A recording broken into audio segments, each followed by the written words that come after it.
नमस्कार विद्यार्थी मित्रांनो, शब्दवेल मराठी क्लासेसमध्ये आपले मनःपूर्वक स्वागत. या आधीच्या व्हिडिओमध्ये आपण गंगा नदीची सविस्तर माहिती जाणून घेतली आहे. आता आपण माहितीची उजळणी करणार आहोत. यामध्ये आपण 25 महत्त्वपूर्ण प्रश्नांचा सराव करणार आहोत.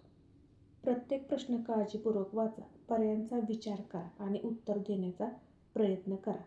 तर चला विद्यार्थी मित्रांनो, शब्दवेल मराठी क्लासेससोबत गंगा नदीवरील 25 प्रश्नांच्या सरावाला सुरुवात करूया. प्रश्न पहिला.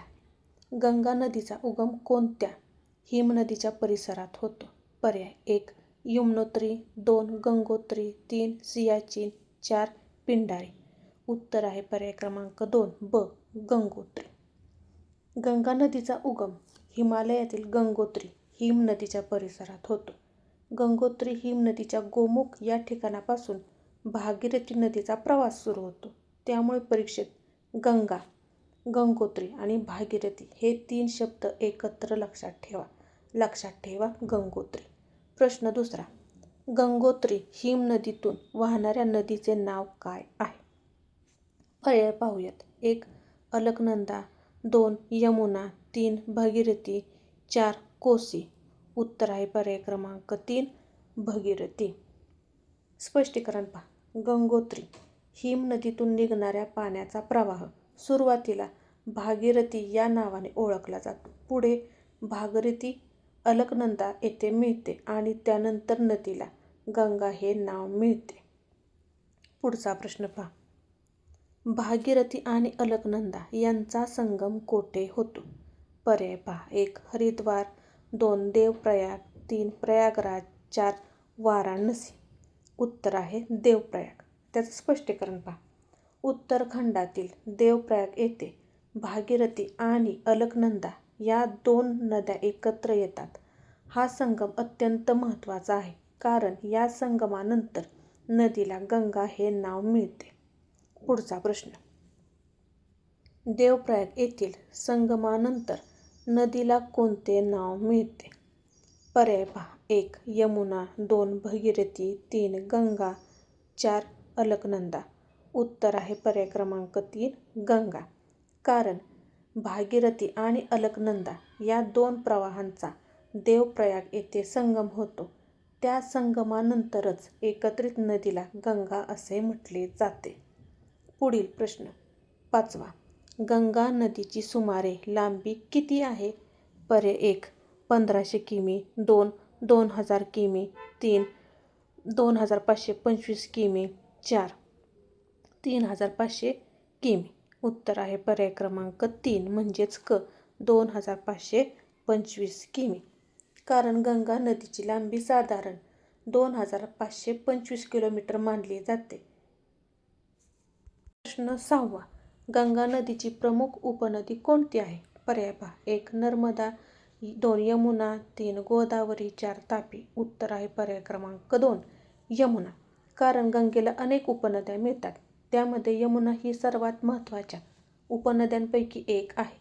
यमुना पुढे जाऊन प्रयागराज येथे गंगेला मिळते. प्रश्न 7वा. यमुना नदीचा उगम कोठे होतो? पर्याय 1 गंगोत्री, 2 यमुनोत्री, 3 अमरकंटक, 4 मानस सरोवर. उत्तर आहे पर्याय क्रमांक 2 म्हणजेच ब यमुनोत्री. यमुना नदीचा उगम हिमालयातील यमुनोत्री हिमनदीच्या परिसरात होतो. गंगेचा उगम गंगोत्री परिसरात, तर यमुनेचा उगम यमुनोत्री परिसरात होतो. प्रश्न 8वा. गंगा आणि यमुना यांचा संगम कोठे होतो? पर्याय पहा. 1 हरिद्वार, 2 वाराणसी, 3 प्रयागराज, 4 पाटणा. उत्तर आहे पर्याय क्रमांक 3 प्रयागराज येथे. गंगा आणि यमुना नद्यांचा प्रसिद्ध संगम आहे. हा संगम धार्मिक आणि भौगोलिकदृष्ट्या महत्त्वाचा आहे. प्रश्न 9वा. कोसी नदीला कोणत्या नावाने ओळखले जाते? पर्याय पहा. 1 बिहारची शोककथा, 2 दक्षिणेची गंगा, 3 भारताची जीवनरेखा, 4 हिमालयाची कन्या. उत्तर आहे पर्याय क्रमांक 1 बिहारची शोककथा. कारण कोसी नदीला वारंवार पूर येण्यामुळे बिहारमध्ये मोठ्या प्रमाणावर नुकसान झाले आहे. त्यामुळे तिला बिहारची शोककथा असे म्हटले जाते. हा प्रश्न लक्षात ठेवा. पुढील प्रश्न. गंगा नदीचा शेवटचा प्रवाह कोणत्या उपसागरात मिळतो? पर्याय 1 अरबी समुद्र, 2 बंगालचा उपसागर, 3 कच्छचा आखात, 4 मन्नारचा आखात. उत्तर आहे पर्याय क्रमांक 2 बंगालचा उपसागर. कारण गंगा नदी उत्तर भारतातून वाहत पुढे बंगालच्या प्रदेशात जाते आणि शेवटी तिचा प्रवाह बंगालच्या उपसागरात जाऊन मिळतो. पुढील प्रश्न. गंगा नदीची कोणती उपनदी बिहारमधून वाहते? पर्याय पहा. 1 गोमती, 2 गंडक, 3 सोन, 4 नर्मदा. उत्तर आहे पर्याय क्रमांक 2 गंडक. कारण गंडक ही गंगेची महत्त्वाची उपनदी आहे. ती नेपाळमधून वाहत बिहारमध्ये येते आणि पुढे गंगा नदीला मिळते. पुढील प्रश्न. कोसी नदीला कोणत्या नावाने ओळखले जाते? 1 दक्षिणेची गंगा, बिहारची शोककथा, 3 उत्तरेची गंगा, 4 भारताची जीवनरेखा. उत्तर आहे पर्याय क्रमांक 2 बिहारची शोककथा. हा प्रश्न पुन्हा विचारला गेला आहे कारण हा प्रश्न खूप महत्त्वाचा आहे. कोसी दिसली की बिहारची शोककथा आठवायची. प्रश्न पुढचा. 13 गंगा नदीच्या खोऱ्यातील जमिनीचा मुख्य गुणधर्म कोणता आहे? 1 वालुकामय, 2 गाळयुक्त आणि सुपीक, 3 खडकाळ, 4 पर्वतीय. उत्तर आहे पर्याय क्रमांक 2 गाळयुक्त आणि सुपीक. कारण गंगा आणि तिच्या उपनद्या वाहताना मोठ्या प्रमाणात गाळ आणतात.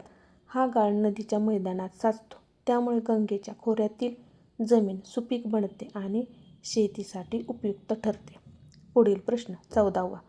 गंगा नदीच्या काठावर वसलेले कोणते शहर आहे? पर्याय पहा. 1 जयपूर, 2 वाराणसी, 3 मुंबई, 4 हैदराबाद. उत्तर आहे पर्याय क्रमांक 2 वाराणसी. वाराणसी हे गंगा नदीच्या काठावर वसलेले प्रसिद्ध शहर आहे. गंगा घाट, धार्मिक परंपरा आणि सांस्कृतिक महत्त्व यामुळे वाराणसीला महत्त्व आहे. पुढील प्रश्न. गंगा नदीचा शेवटचा प्रवाह कोणत्या उपसागरात मिळतो? पर्याय पहा. अरबी समुद्र, बंगालचा उपसागर, 3 कच्छचा आखात, 4 मन्नारचा आखात. उत्तर आहे बंगालचा उपसागर. पर्याय क्रमांक 2 ब. गंगा नदीचा प्रवाह शेवटी बंगालच्या उपसागरात मिळतो. मागच्या पेजवर देखील हा प्रश्न विचारलेला आहे कारण हा प्रश्न महत्त्वाचा आहे. नवोदय परीक्षेमध्ये पर्याय बदलून किंवा वाक्यरचना बदलून हा प्रश्न विचारला जाऊ शकतो. पुढील प्रश्न 16वा. गंगा नदीच्या खोऱ्यात कोणकोणती राज्ये आहेत? पर्याय पहा. 1 उत्तराखंड, उत्तर प्रदेश, बिहार, पश्चिम बंगाल. पर्याय दुसरा महाराष्ट्र, गुजरात, कर्नाटक, तमिळनाडू. पर्याय तिसरा पंजाब, हरियाणा, राजस्थान, दिल्ली. पर्याय चौथा आसाम, मेघालय, नागालँड आणि मणिपूर. उत्तर आहे पर्याय क्रमांक 1 म्हणजेच अ उत्तराखंड, उत्तर प्रदेश, बिहार, पश्चिम बंगाल. कारण गंगा नदीचा प्रवाह हिमालयातून सुरू होऊन उत्तर भारतातील विस्तीर्ण मैदानातून जातो. तिचा मुख्य प्रवाहाशी संबंधित प्रमुख राज्यांमध्ये उत्तराखंड, उत्तर प्रदेश, बिहार, झारखंड आणि पश्चिम बंगाल यांचा समावेश होतो. प्रश्न 17वा. गंगा नदीला भारताची जीवनरेखा का म्हणतात? पर्याय पाहूयात. 1 ती मोठ्या प्रमाणात वाळू देते. 2 ती लाखो लोकांना पाणी, शेती व उपजीविका देते. 3 ती फक्त डोंगरात वाहते. 4 ती फक्त उद्योगासाठी वापरली जाते. उत्तर आहे पर्याय क्रमांक 2 ती लाखो लोकांना पाणी, शेती आणि उपजीविका देते. कारण गंगा नदीच्या पाण्यावर अनेक लोकांचे जीवन अवलंबून आहे. नदीचे पाणी शेती, पाणीपुरवठा, उद्योग तसेच मत्स्यव्यवसाय आणि इतर कामांसाठी उपयोगी पडते. म्हणून गंगेला जीवनाशी जोडले गेले जाते. पुढील प्रश्न. गंगा नदीच्या काठी वसलेले कोणते शहर धार्मिकदृष्ट्या महत्त्वाचे आहे? पर्याय 1 जयपूर, 2 वाराणसी, 3 मुंबई, 4 बेंगलोर. उत्तर आहे पर्याय क्रमांक 2 वाराणसी. कारण वाराणसी हे गंगा नदीच्या काठावर वसलेले प्राचीन आणि धार्मिकदृष्ट्या महत्त्वाचे शहर आहे. गंगेच्या घाटांमुळे आणि धार्मिक परंपरांमुळे वाराणसीचे विशेष महत्त्व आहे. पुढील प्रश्न. गंगा नदीच्या खोऱ्यातील सुपीक होण्याचे मुख्य कारण काय? पर्याय पहा. खडकाळ जमीन, 2 गाळाची माती, 3 वाळूची जमीन, 4 हिमाचे घर. उत्तर आहे पर्याय क्रमांक 2 गाळाची माती. कारण नदीच्या पाण्यासोबतच वाहून आलेला गाळ नदीच्या मैदानात साचतो. यामुळे जमिनीत पोषक घटक वाढतात आणि जमीन शेतीसाठी सुपीक तसेच उपयुक्त होते. नदी म्हणजे जणू शेतीसाठी नैसर्गिक खत आणणारी वाहती व्यवस्थाच असते. पुढील प्रश्न पहा. 20वा. गंगा नदीचा शेवटचा प्रवाह कोणत्या उपसागरात मिळतो? पर्याय 1 अरबी समुद्र, 2 बंगालचा उपसागर, 3 मन्नारचा आखात, 4 कच्छचा आखात. उत्तर आहे बंगालचा उपसागर, पर्याय क्रमांक 2. कारण गंगा नदी उत्तर भारतातून वाहत पुढे बंगालच्या प्रदेशाकडे जाते आणि शेवटी बंगालच्या उपसागरात जाऊन मिळते. या ठिकाणी 21वा प्रश्न हा 2दा आला आहे, त्यामुळे आता घेत नाही. पुढचा. गंगा नदीचे धार्मिक महत्त्व काय आहे? पर्याय पहा. ती पवित्र नदी मानली जाते. 2 ती केवळ जलवाहतुकीसाठी वापरली जाते. 3 ती फक्त वाळू मिळवण्यासाठी वापरतात. 4 तिचा कोणताही सणाशी संबंध नाही. उत्तर आहे पर्याय क्रमांक 1 ती पवित्र नदी म्हणून मानली जाते. कारण भारतीय संस्कृतीत गंगेला विशेष धार्मिक महत्त्व आहे. अनेक लोक गंगेला पवित्र नदी मानतात. गंगेच्या काठावर अनेक धार्मिक स्थळे आणि घाट आहेत, म्हणून गंगा ही धार्मिक नदी मानली जाते. पुढचा प्रश्न. गंगा नदीच्या पाण्याचा खालीलपैकी कोणत्या कामासाठी उपयोग होतो? 1 शेतीसाठी, केवळ खनिज उत्खननासाठी, केवळ उद्योगांसाठी, 4 वाळूचे वादळ निर्माण करण्यासाठी. उत्तर आहे पर्याय क्रमांक 1 शेतीसाठी. कारण गंगेच्या खोऱ्यातील विस्तीर्ण मैदानात मोठ्या प्रमाणावर शेती केली जाते. नदीचे पाणी शेतीसाठी महत्त्वाचे आहे. गाळामुळे जमीनही सुपीक असते. पुढील प्रश्न पाहूयात. गंगा नदीचे पाणी स्वच्छ ठेवण्यासाठी आपण काय करावे?